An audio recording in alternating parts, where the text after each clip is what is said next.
It was the early 1900s. Aviation was booming, and women joined that craze. They became wing walkers, daredevils, and stunt pilots. Others jumped from parachutes, or they hung from wheels of the aircraft. But not all women aviators were daredevils. Some made their living hopping flights. Others were flying instructors. They were breaking records. They held speed, endurance, and altitude records. It was the summer of 1929, and 20 female pilots took to the skies in a transcontinental air race from Santa Monica, California to Cleveland, Ohio, the first women's national air derby. Among the women who competed were Poncho Barnes, known for smoking cigars and cursing like a sailor, Hollywood starlet Ruth Elder, and aviation icon Amelia Earhart. Over the course of 9 days, the women challenged gender stereotypes while enduring mechanical, navigational issues, and threats of sabotage. Ultimately, 14 pilots finished, successfully traversing the route in a time long before GPS and smartphones. They became legends in aviation and set an important precedent in history.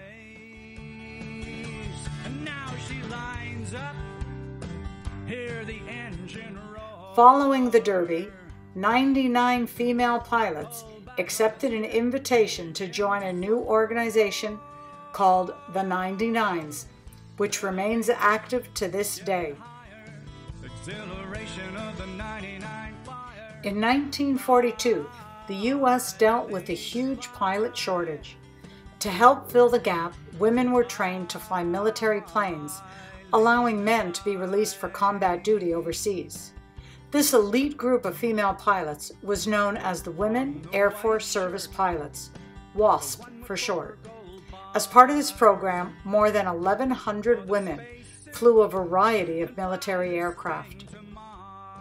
1944, after the war was ended, the WASP were disbanded.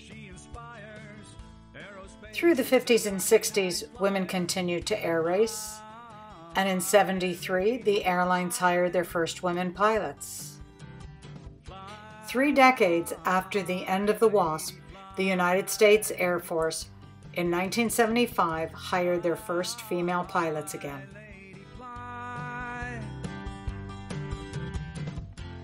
In 1978, NASA hired their first 5 women astronauts. Sally Ride became the first American female to fly in space. In 1987, Dr. Mae Jemison became the first African-American woman in space.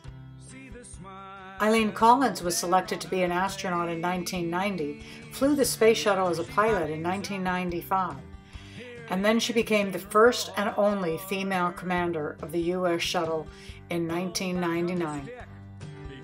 Today, the 99s are still going strong. We're professional pilots for airlines, industry, and governments. We're pilots who teach and pilots who fly for pleasure.